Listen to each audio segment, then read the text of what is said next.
ยังบ่ทันได้อันใบสุทธิ3เนาะบ่ทันถ่ายรูปพวกไปอันป่าไปเที่ยวป่าเปลี่ยนสถานที่ให้เฮ็ดใบสุทธิให้ก่อนจังไปอันพวกที่เหลืออยู่พวกที่ได้แล้วก็ไปแต่ไปแล้วหลังจากปีใหม่มานี่ไปเที่ยวป่าจาริกกันฆะธุดงค์ให้กลับมาก่อน15 ค่ำเดือน7นะกลับมาก่อนแต่ผู้สิกลับมาเร็วกว่านั้นก็แล้วแต่นะเพราะมันสิเริ่มของฤดูฝนมันก็ลำบาก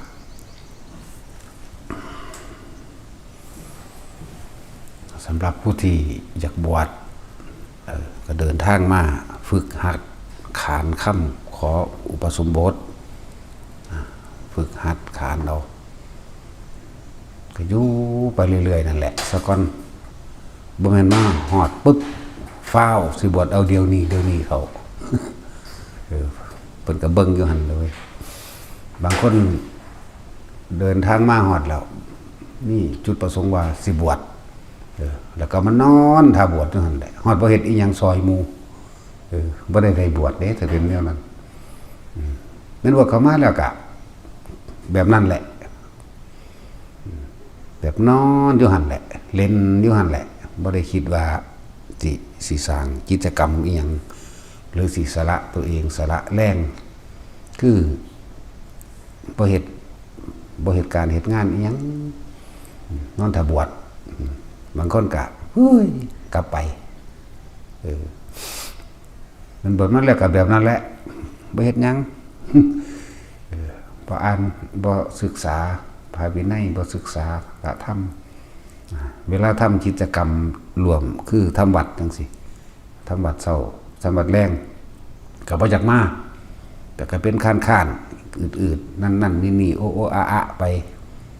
ฝืนบืนมาแน่แต่แรกๆบัดชินแล้วก็เริ่มใส่ความเก่าบ่จักเฮ็ดนะบางคนก็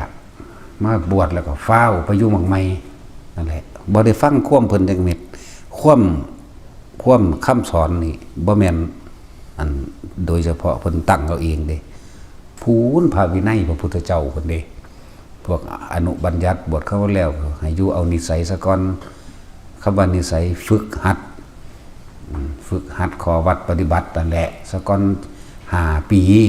จังย้ายออกไปอยู่หม่องใหม่ก็จะไปนั่นน่ะหรือถ้าเพิ่นว่าบ่ผ่านบ่ให้ไปให้อยู่นี้ก็ได้อยู่ถ้าฟื้นไปก็เป็นกระทัวนั่นแหละฟื้นไปก็บ่รอดเอาตัวบ่รอดดอกจังซั่นแหละบางคนก็แบบนั้นแหละบวชแล้วปึ๊บก็ฟ้าวไปเป็นอาจารย์ฟ้าวไปเป็นอาจารย์เลยสอนเลยจังซี่แหมหลายอย่างอยู่ดอกที่เบิ่งมานี่เฮาก็ได้แต่แนะประคองบอกทางแต่ว่าแต่คนมันบ่ปล่อยความยึดมั่นถือมั่นนี่คือมันสิยึดในสิ่งที่มันคิดไว้เด้คนมาบวชบางพวกยึดไว้ว่ากูบวชแล้วกูสิฟ้าวหนีไปอยู่หมู่ใหม่บวชนี่ปึ๊บนี่กูจะต้องไปอยู่อีกหม่องนึงที่คิดไว้แล้วหรือเว้ากันไว้แล้วสิไปเป็นอาจารย์อยู่หั่นอยู่นี่สิไปอ้างแค่ว่ากูบวชซื่อๆเด้เอิ้นว่ายึดความเห็นแต่ของไว้สรุปไปแล้วมาบวชแล้วสิฟ้าวไปหั่นสิไปอยู่นี่นะถึงเฮาก็มีผ่านมาหลายอยู่บางคนฟ้าวบวชปึ๊บหนีไปสวดมนต์ข้ามปีจังซี่บ่ทันได้ใบอีหยังอยู่มื้อเดียว2มื้อไปแล้วไปแบบบ่บอกไปแบบแอบไปก็มีไปบวชแบบโกงไปขี้ตัวไปก็มีนั่นแหละบ่รอดถึงได้ก็บ่รอดนั่นแหละเป็นซั่นตอนมาเว้าขอบวชเว้าปานพระอรหันต์หามึงนี่ เพียงแต่ว่าพระวินัยขอแค่นี้ก็บ่ทันได้รู้จักอยู่และการบวชมันบ่แม่นว่าสิไปยึดเอาสิ่งที่ตัวเองสรุปความเห็นไว้แล้วว่าต้องแบบนั้นแบบนี้แล้วตัวเองสิเฮ็ดไปตามใจตัวเองบ่แม่นแบบนั้นมันก็ต้องมีครูมีอาจารย์ มีพระพี่เลี้ยงค่อยแนะนำประคองกันไว้ตัวนั่นแหละค่อยอันนี้ผิดอันนี้ถูกอันนี้ควรอันนี้บ่ควรเด้บ่แม่นว่าบวชเขามาแล้วสิเป็นผู้วิเศษหรือเป็นในคนเคารพนับถือไปเลยเด้คนละแบบกันอยู่กับความคิดที่คิดไว้ตั้งไว้ที่ฟังมาหลายคู่หลายอาจารย์แล้วก็เอามาสรุปเป็นความเห็นเจ้าของเป็นแบบนั้นเป็นแบบนี้พวกนั่นแหละเห็นอยู่นั่นแหละไปว่าบอกพวกเข้ากันเป็นห่วงกันห่วงอย่างห่วงภายวินัยห่วงภายวินัยอย่าเฮ็ดผิดแปลกแหวกแนวโดยภายวินัยห่วงโดยธรรมโดยวินัยนั่นแหละห่วงคือยังดุดดังแขนขาอวัยวะของตนไปอยู่มองใดก็นำเบิ่งไปอยู่มองใดก็นำบอกถ้าบอกแล้วบ่ฟังก็คือตัดนะบ่อยกลับมาอีกเด้บัดนี้ผู้นึงก็อยู่แถวนั่นแหละบ้าๆบอๆแล้วล่ะพวงแล้วจักบ่พวง อยู่หัวตะพานนี่ผู้นึงโอ้ยมีแต่แนวลึกลับพิเศษวิเศษไปพร้อมบ่แม่นแต่พิเศษ ได้อาทิตย์หนึ่ง100นี้ขี้ข้านว่ามีหยังขี้ข้านทำวัดขี้ข้านนั่นนี่คือบรรลุแล้วถือว่าเห็นหยังในความหมายของเขาก็อยากเป็นทางบ้าแล้วล่ะอีกผู้นึงก็ไปตั้งตัวเป็นอาจารย์สอนลูกศิษย์ลูกหาแปลว่าลูกศิษย์เขาภาวนาเก่งกว่าตีบัดนี้แก้เขาบ่ได้ตีนั่นแหละจังซั่นก็มีเด้บางคนก็ตอนเว้าวันอรหันต์เราจะไปสวดมนต์ข้ามปีโอ้ยอรหันต์นี่ยังไปจังซั่น คือมันบ่ฮู้จักเลยว่าคือบวชอยู่นี่เราสิไปสวดมนต์ข้ามปีมื้ออื่นเราสิไปอยู่มื้ออื่นเพราะว่านัดกันไว้แล้วจังซี่ก็มีเด้ไปจักหยังบ่แม่นแบบนั้นเด้อผู้ใดสิคิดว่าสิมาบวชแล้วมาเป็นอาจารย์เลยสิหรือสิไปเป็นเจ้าอาวาสหมู่หันหมู่นี้เลยจังซี่หลายคน6 7พุ่นล่ะจื้อก็บ่ได้ฟ้าออกไปเลยแม่หมู่นัดอยู่หันหมู่นัดอยู่นี่ไปแล่นไปหาหมู่อยู่หันอยู่นี่ไปจังซี่นะบางพวกว่าไปปวด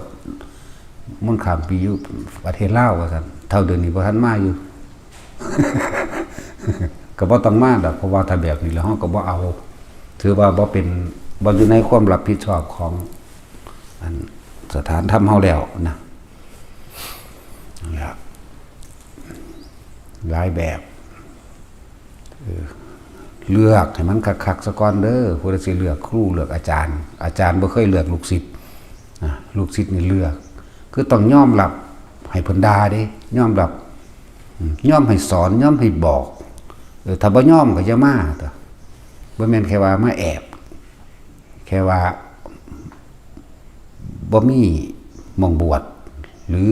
บ่มีเงินบวชจังซี่แหมบวชแล้วสิฟ้าวไปอยู่พุ่นเปล่าอยู่นัดกับหมู่ไว้แล้วมันธรรมดาเด้แนวนี้เพราะฉะนั้นจะเป็นอาจารย์ แค่พาวินัยเบื้องต้นบ่ได้มันจะเอาหยังมาได้แล้วก็พาหมู่เฮ็ดไปทั่วทีประมาณนี้อ่านมาจำมามันบ่อึดได้อ่านหนังสือพระไตรปิฎกก็มีอ่านเอาความรู้จำกับความจริงมันคนละอย่างกันคือหยังนี่เด้อส่วนมากเว้าแต่แนวพุ่นล่ะระดับจิตสูงว่าละจิตเข้าฌานออกฌานหูทิพตาทิพแบบนั้นแบบนี้อันนั้นคือหยังนี่คือหยังบางคนก็มาค้นหรือเค้นเอาคำตอบให้เฮาตอบคนเด้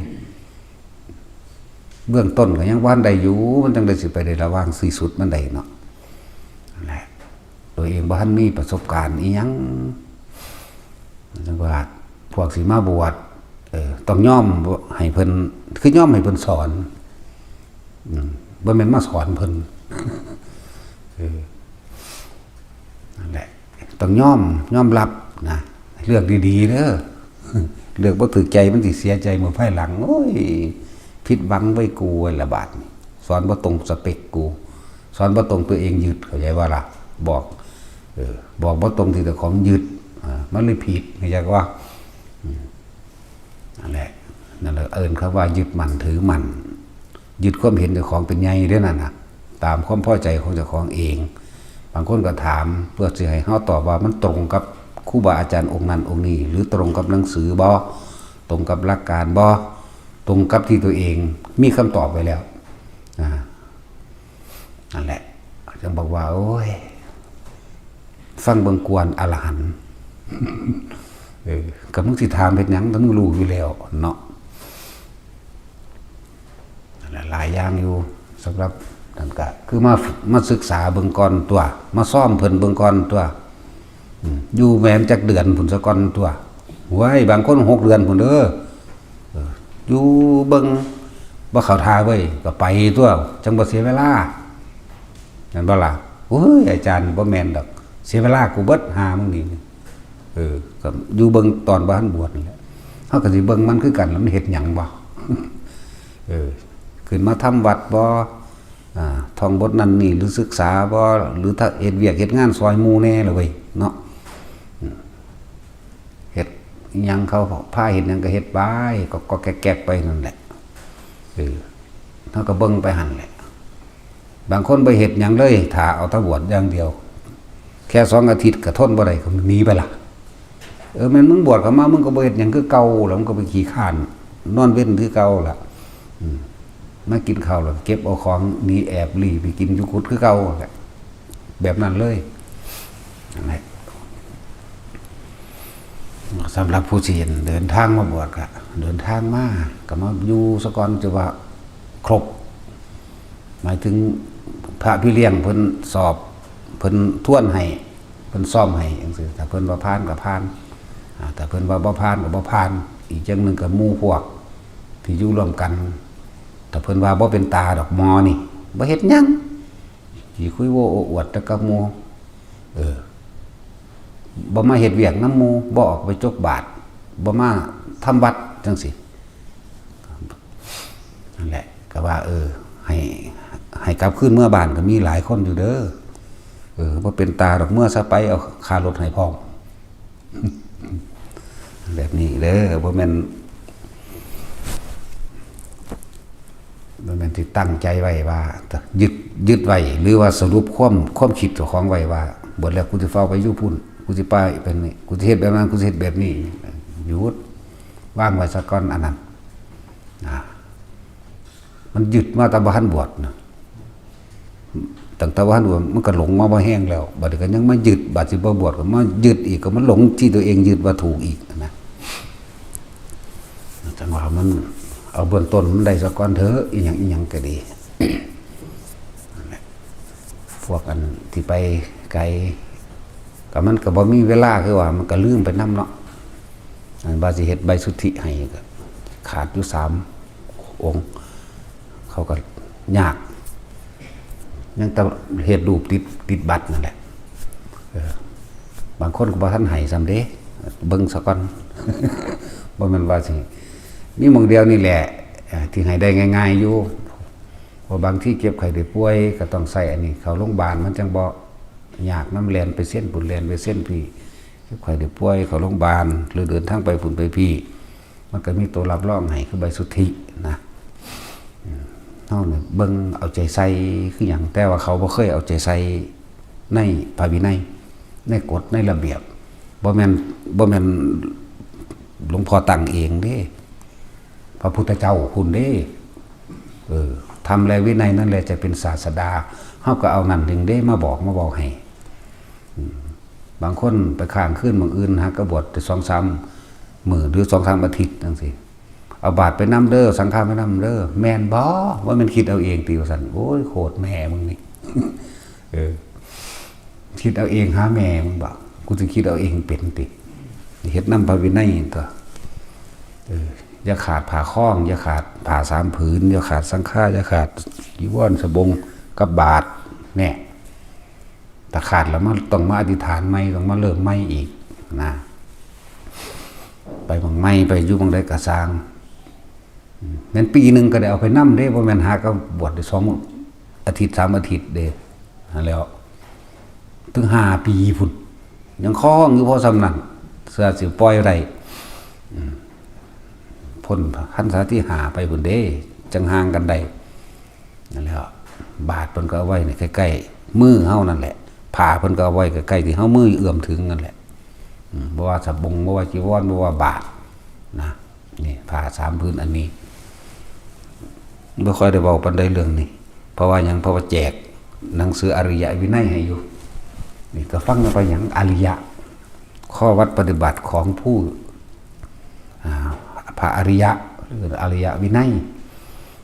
นั่นแหละวินัยหรือข้อปฏิบัติหรือข้อระเบียบกันต่างๆของผู้ที่เข้าถึงพระอริยะมันบ่ทันอยากทำที่หามึงนี่มันหันเลยนั่งหันลงทางล่างหันไปตามใจเจ้าของจะคิดจากเว้าจากว่าจากเฮ็ดนั่นได้ก็เฮ็ดไปนั่นแหละ